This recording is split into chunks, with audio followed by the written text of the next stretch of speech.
Hospital വരാന്തയിൽ കുഞ്ഞിനു വേണ്ടി കാത്തിരിക്കുന്ന അച്ഛൻ. അച്ഛൻ എട്ടുകാലി കുഞ്ഞിനു വേണ്ടി കാത്തിരുന്നു.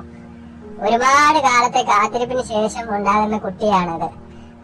കുഞ്ഞിനെ കുറിച്ചുള്ള സ്വപ്നങ്ങൾ നെയ്ത് കൂട്ടിക്കൊണ്ട് അച്ഛൻ വരാന്തയിൽ ഇരുന്ന് ഇങ്ങനെ കാത്തിരിക്കുകയാണ്. അതിലെ വരുന്ന നേഴ്സിനോടൊക്കെ ചോദിച്ചു കുഞ്ഞുണ്ടായോന്ന്.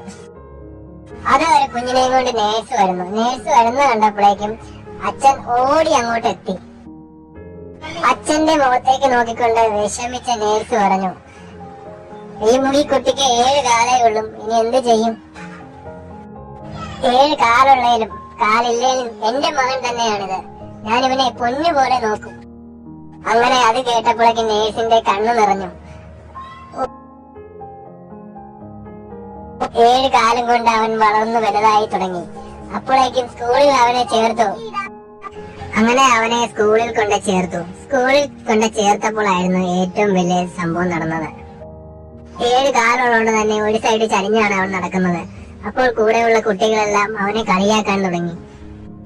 വൈകിട്ട് അമ്മ മകന് ഏറ്റവും ഇഷ്ടമുള്ള ഫുഡ് ഉണ്ടാക്കി അവിടെ വെച്ചിരിക്കുകയാണ്. ചോറും പരിപ്പുകറിയുമാണ് അവന് ഏറ്റവും വലിയ ഇഷ്ടം. അപ്പൊ അച്ഛനോട് പറഞ്ഞു, അവൻ വരുന്നില്ലല്ലോ, ഭയങ്കര മഴയാണല്ലോ, എന്റെ മോൻ എവിടെ? മഴയത്ത് കീറിപ്പറിഞ്ഞ ഡ്രസ്സ് വിട്ട് തലയും കുഴിച്ച് കരഞ്ഞുകൊണ്ട് ചരിഞ്ഞു വരുന്ന മോനെ കണ്ട് അമ്മയുടെ കണ്ണിൽ നിന്ന് കണ്ണുനീർ വീണുകൊണ്ട് തന്നെ ഇരുന്നു. അച്ഛനും, എന്താ മോനെ, എന്താ പറ്റി?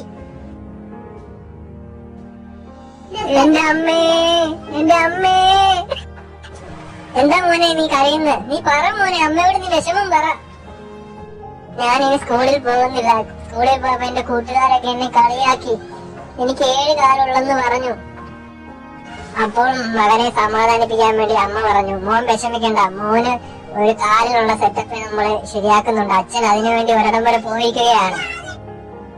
അപ്പൊ മോന് ഭയങ്കര സന്തോഷമായി. കഥ തുടരും.